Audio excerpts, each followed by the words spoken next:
Christmas season is upon us again, and what a magical time of year to talk about great horror films.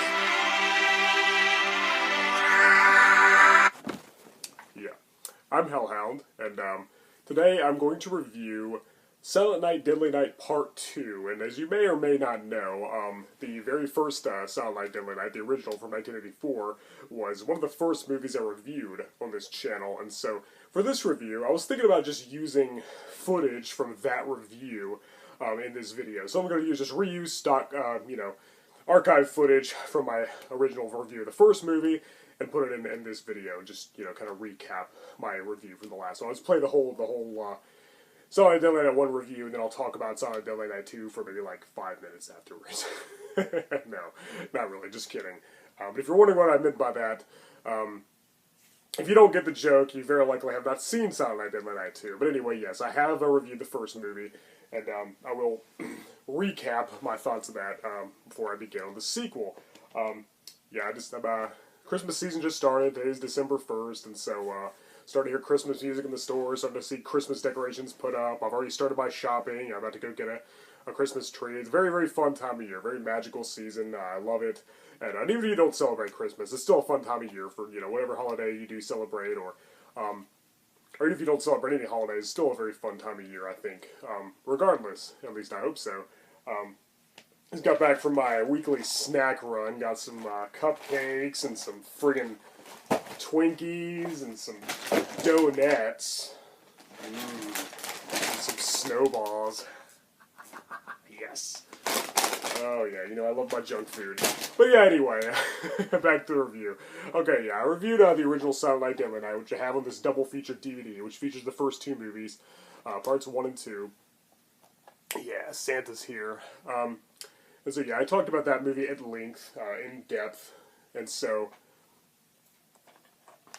basically just to recap, he concerns a young boy named Billy Chapman, who he was like 5 years old. His brother Ricky was an infant at the time. He had a little brother who was a baby. Their parents were murdered right in front of them by a criminal dressed in the Santa Claus suit near Christmas time. And so, yeah, their parents are killed. They both go to the orphanage. Ricky was a baby again, so he doesn't really remember. But Billy was affected by it really bad. He was very deeply affected by it. The poor boy was just traumatized. It was a very dramatic emotional event that plagued his childhood, and so now he's in the orphanage and he's getting abused by the Mother Superior. There's a bunch of the nuns there are kind of hard on him. They have a very strict code of conduct, and Mother Superior is obsessed with like punishment and punishing the naughty and discipline and stuff. She's very, very, very harsh. And she was the scariest part of the movie, too, by the way. She's played by Lillian Shalvin, who played the witch in Pumpkinhead 2, Blood Wings. And yeah, she's a very, very scary character. She's like, I kind of consider her the antagonist in the movie, really. But yeah, poor Billy is just traumatized even further than that. And now he's all grown up. He's 18 years old. He's got a job at a toy store. And they have him dressing up as Santa Claus to, for all the kids to come and, meet Santa and tell Santa what they want for Christmas, and so he's the last person they should have given that job to. So basically, he starts drinking, he starts having an emotional breakdown, his mental issues kind of kick in, and he decides to go on a sleigh ride, decking the halls with chunks of bodies. That's right, he punishes anybody who he thinks is naughty, which is if he doesn't really have much of a scope. He's like Casey Jones in the original Ninja Turtles cartoon, and like everybody's guilty, everybody's deserves to be punished pretty much. And so yeah, it's a killer Santa with a body count. Now, the thing that's interesting about Silent Night, Deadly Night is we really get to know the villain, the killer. Like, he's given an elaborate backstory. The first half of the movie is kind of almost like a dramatic character study. It shows everything he went through, and we kind of feel bad for him. He's a very sympathetic, very tragic character, and it's done very seriously. You'd think that this movie would be, like, kind of silly. There are some moments with some humor in it, and it is a little cheesy, but it's done in a pretty dark and meaningful way. It's very compelling and very, very intricate, to say the least. It's a little kind of sophisticated in a way. Now, I really realize the second half of the movie is kind of just like, it's not very character-driven. It's just a body count. It's just random people we never met before dying and being killed, being slashed by a maniac in a Santa suit. There's not really any depth to it. But the whole setup of the first film, the first hour, makes for a pretty emotional and captivating payoff. Now, yeah, you do really feel sorry for poor Billy. So anyway, that's the first movie. Yeah, and so yeah, at the end of the movie, spoiler alert, he's shot by the cops and killed right in front of his little brother Ricky, who's obviously older now. He was a baby when his parents were killed, so he doesn't really remember that. But he does see his brother killed before his very eyes, and so now that's where Deadly Night Part 2 comes in.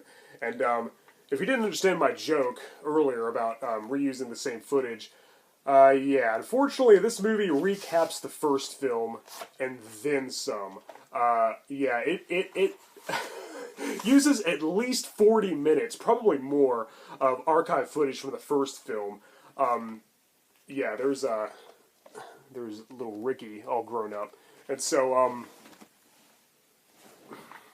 yeah, that's kind of an issue. Yeah, I would have rather it been its own movie and had its own story. But yeah, like it shows pretty much the whole entire first movie right before our eyes. Just clips of the first movie, the whole thing retold. I think the only integral scene that it doesn't that's omitted from this lengthy recap is the opening scene with Billy's grandfather, played by Will Hare, where he warns them about Santa Claus and how he punishes naughty children. This is all before his parents are stalked or ambushed and killed, of course. And so that's pretty much the only scene omitted by this movie, which recaps the entire first movie. So basically, sometimes when I usually marathon these two movies every year, and a lot of times I just watch the beginning of this, and then I just watch Silent Night 2 because I'm seeing the first movie, the entire first movie, and what little there's the second one, which can't be like any more than like a half hour of new footage. Billy was a killer in a Santa Claus suit. He was shot. Now his brother Ricky's grown up. He's in an insane asylum. He's killed people in the past too, and he tells the whole story about his homicidal brother and his sleigh ride. And so now, and then when the footage from part one is finally over, Ricky reveals that he wasn't. He was pretty affected by all this tragic loss and all these harsh events as well, and so he went on a killing spree too. And I gotta say, Silent Night Part 2 takes it in a completely different direction. The first movie was very dark, very serious, very tragic, and kind of unfortunate. It had kind of a sad vibe to it. It's kind of a downer. This movie is just goofy. It's like a parody. It's like a parody of the first film. It's very self-aware. It's almost like a spoof. It's just totally goofy. Ricky, played by Eric Freeman, is friggin' hilarious. The way he acts, his constantly twitching eyebrows, his eyebrows should have been like given top billing, really. They're like, it's almost like a separate performance. And the way he delivers his lines, those dramatic stares, he's just a riot. It's one of the funniest performances I've ever seen. I can't really call it a bad performance, man. I guess technically he was a bad actor, but I love it so much. And I think it is like, I mean, there are crazy people who probably act like that, so I can't really say it's a bad performance. But anyway, there's one flashback scene where he just went on a rampage. He's went on a killing spree through the neighborhood with a gun, just shooting random people. And like, okay, there's a guy taking out the trash, and Ricky, played by Eric Freeman, he points the gun and says, "Garbage day!" and then just blows him away. It's the funniest thing you will ever see. And that's what most people think of when they think of this movie. Garbage day! Yeah, like I should have opened with that. That should have been the first thing I said. And you could kind of think that the movie the movie is garbage, in a way, but it's good garbage. It's really good garbage. It's hilarious. It's one of those movies that's so bad it's good. It's a great, very entertaining, highly amusing B movie. Now, unfortunately, when he was going on that killing spree, it wasn't like around Christmas. There wasn't snow on the ground, and he wasn't wearing a Santa suit, so that was kind of disappointing. The Christmas vibe doesn't really come into like not counting this footage from the first movie, doesn't really come until the climax when he actually escapes from the asylum, kills the psychiatrist who he was having a session with, who was recording Ricky telling his story, and kills some guy in a Santa suit, takes his costume, and goes to avenge his brother's death, who he blames solely on Mother Superior from the first movie. Now, he goes to her house, and you'll notice that her house number is 666. Okay, the Mother Superior character was very, very deeply religious, and there's no way she would ever have that house number, which just goes to show what kind of vibe they were going for this movie. It's a parody. It's a comedy. It's goofy. It's supposed to be funny. Now a lot of it is unintentionally hilarious, but I think a lot of it was definitely planned. They definitely wanted this to be. And giving her the house number 666 is just like one of the few little things you'll notice that just makes you go, oh, okay, I see what they were going for. And so she's played by a different actress. Lillian Chauvin doesn't return, unfortunately, and she's got this weird, deformed face, and it's explained that she had a stroke. And now she's in a wheelchair and has this weird, looks like a fungus growing, or a mold growing on her face. So yeah, I don't buy it. That was just obviously there to cover up that it was a different actress. Would have been way better if the original actress returned. But Ricky's just hilarious. He's just funny. Mother Superior, I've got a present for you. And naughty this. Everything he says is gold. Everything he says can be quotable. And he's talking to his psychiatrist. I feel bad for you. You're Doctor number 13, eat shit, Doc. He's just awesome. I love Eric Freeman. And for years, nobody knew where he went. There was even a documentary. There's even a group on the internet called Finding Freeman. He disappeared. Everybody thought he was ashamed of this work, but it turned out he actually didn't know it had such a huge following. And now there are all kinds of videos of Eric Freeman on YouTube talking about the Ricky character, talking about Silent Night 2, and even saying Garbage Day. And he's a great guitarist as well. There's a video of him shredding on his guitar. It's like, damn, man, I want to start a band with this guy. He's just awesome. There's even one with him and Robert Brian Wilson, who played Billy in the first movie. They were both talking. There's also Scott McDonald from Jack Frost, which was a movie I reviewed either last Christmas or the Christmas before. But yeah, obviously, this is the holiday season. I'm going to be talking about a lot of Christmas movies.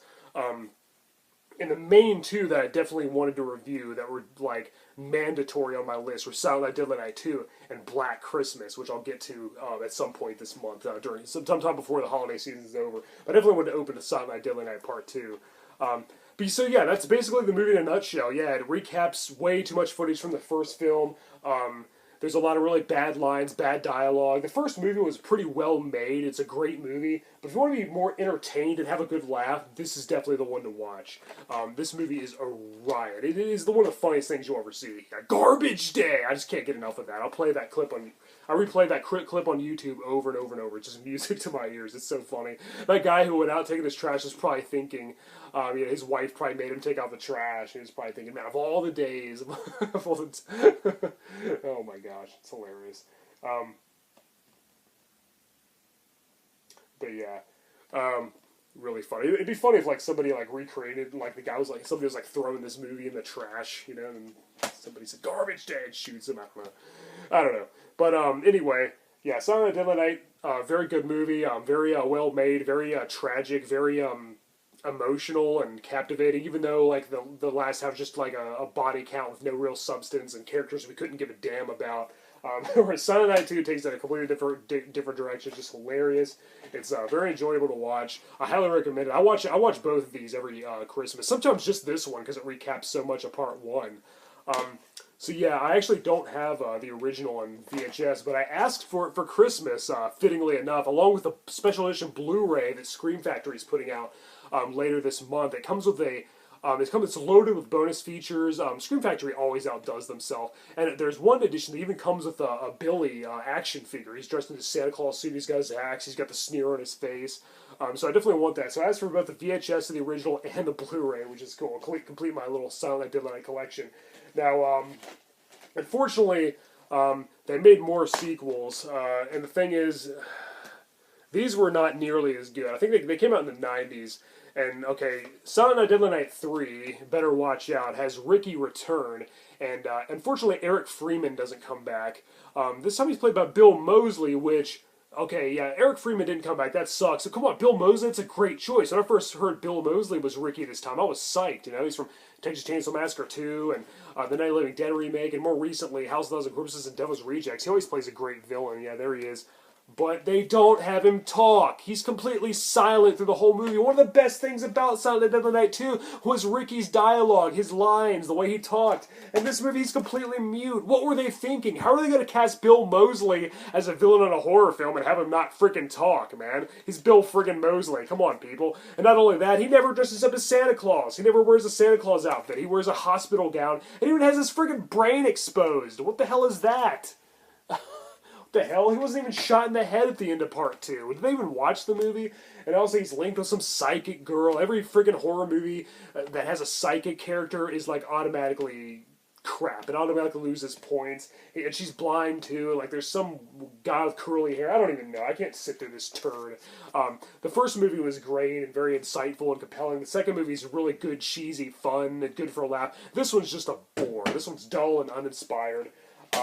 Then there's Silent Night 4, Initiation, which is a completely new story. The Ricky character wasn't in it, unless you count Clint Howard's character. Clint Howard's in this movie. He plays Ricky. I don't think it's supposed to be the same character, but if it is, I don't give enough of a damn to even care. Then there's also Silent Night 5, The Toy Maker, which had, like, evil toys. Interesting premise, but come on, we should have the Killer Santa in the whole thing. We should have Ricky in every sequel dressed as Santa and having bodies pile up. Now, I don't own Silent Night 5 on VHS, but I do have 3, 4, and 5 on this DVD triple feature set. Hold on, be right out. And this has 3, 4, and 5. And I don't think the people who put this DVD together watched the movie, because it's got a Killer Santa on the front. It even says he sees you when you're sleeping. 3, 4, and 5 don't have a Killer Santa, unfortunately. They're crap. They suck. And I know that Silent Night Part 2 is technically not a good movie, but it's just so freaking funny. It's got to be seen to be believed. It's hilarious. So yeah, just definitely stick with the first 2 movies. Don't even bother with those. Yeah, again, I also don't have the original on VHS, but I'm going to get it in for Christmas, hopefully. Yeah, God, bring Ricky back, and played by Bill Mosley, but he's a freaking talk. What the hell were they thinking, man? It makes me so mad. And also, something funny about Silent Night 5, it's got Mickey Rooney in it, and the weird thing is, he talked a bunch of crap about the first movie when it came out. He said, you know, he hated the idea of a Killer Santa, whatever. I guess I should mention the controversy. Yeah, moms were protesting, angry parents were protesting a movie about Killer Santa. They thought it was bad, but really, it wasn't really a Killer Santa. It's just like a psycho dressed up as Santa, doing some killing, punishing bad people. You know, people who drink, or people who are, you know, thieves, or people who are having sex, or, you know, anything. Anybody who, pretty much like a Jason Voorhees type thing. Only the Christmas theme, almost. I'd say Halloween is the ultimate, Halloween movie. I'd say in a lot of ways, Silent Night, Deadly Night is the ultimate Christmas horror film. Black Christmas is also up there. It's also great. I'll get to that later this month. But anyway, check out, if you've seen the first movie, check out Silent Night, Deadly Night Part 2, but you probably will be fast-forwarding a lot of it, because as I said, it recaps a lot of footage from the first movie, which, I don't know if that's really a good thing.